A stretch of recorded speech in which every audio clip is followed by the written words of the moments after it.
Hamınızı salamlayıram. Heç düşünmüsünüzmü ki, bəzən klassik bir roman sadəcə hekayə deyil, həm də insanın psixologiyasını açan bir güzgüdür?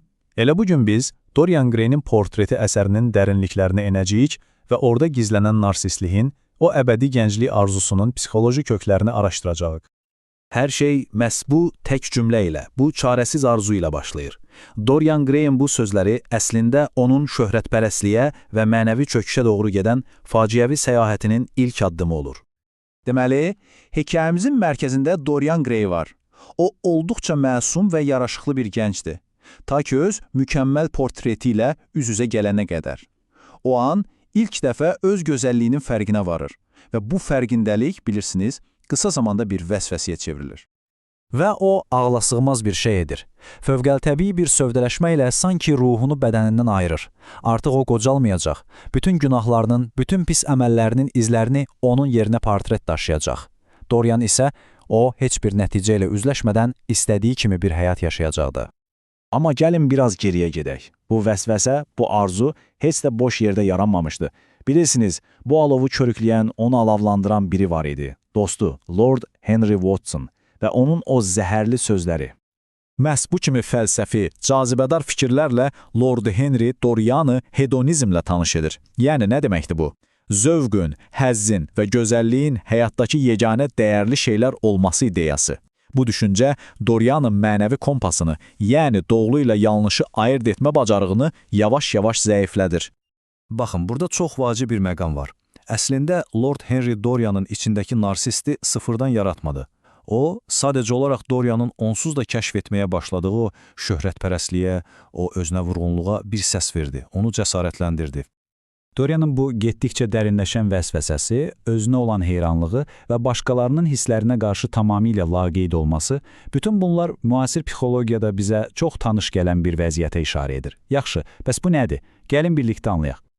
Bəli, bu narsistik şəxsiyyət pozuntusudur. Dorian'ın o bitib tükənməyən egoistliyi, təkəbbürü və başqalarının həyatını məhv etməsinə baxmayaraq heç bir peşmançılıq hissi keçirməməsi, bunlar hamısı bu pozuntunun klassik əlamətləridir. Ən maraqlısı da odur ki, bu hekayə o qədər təsirli olub ki, müasir psixologiyada yeni bir terminə ilham verib. Dorian Gray sindromu. Bu sindrom həm narsizmlə, həm də insanın öz bədənində daim qüsur axtarması vəziyyəti olan dismorfofobiya ilə sıx bağlıdır. Yəni, bu sindromun əsas xüsusiyyətləri nələrdir? Birincisi, öz görünüşündə davamlı olaraq qüsur axtarmaq. İkincisi, psixoloji olaraq yetkinləşməkdən, böyüməkdən imtina etmək. Və əlbəttə, gənc qalmaq üçün kosmetik prosedurlardan, cərrahiyyədən həddindən artıq istifadə və qocalmaqdan duyulan o dərin, patoloji qorxu. Yaxşı, bəs Dorian'ın daxilindəki bu mübarizəni, bu konflikti necə anlaya bilərik? Gəlin, bu daxili çaxnaşmanı daha dərindən anlamaq üçün Sigmund Freud'in məşhur psixoloji modelinə nəzər salaq. Çünki hekayənin əsas personajları bu modelə demək olar ki, mükəmməl şəkildə uyğun gəlir. Bu cədvəl əslində hər şeyi çox aydın göstərir. Təsəvvür edin. Lord Henry insanın ibtidai arzularını, o anlıq həzz axtarışını təmsil edən iddir, portret isə əksinə cəmiyyətin qaydalarını, əxlaqı və vicdanı təmsil edən superegodur.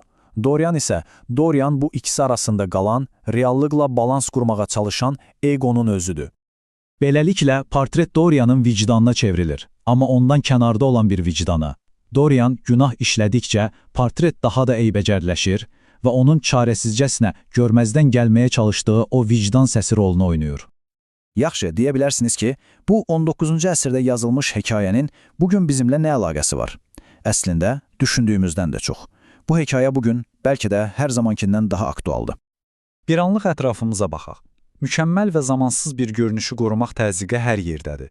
Sosial media filtrlərində, sürətlə böyüyən o qocalma əleyhinə məhsullarda, kosmetik cərrahiyyə sənayesində sanki hamımız biraz Dorian Gray'e çevrilmişik.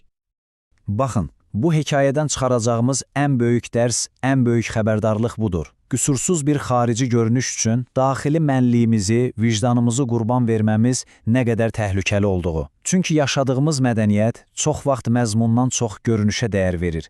Eyni ilə Dorian'ın süqutuna səbəb olan fəlsəfə kimi.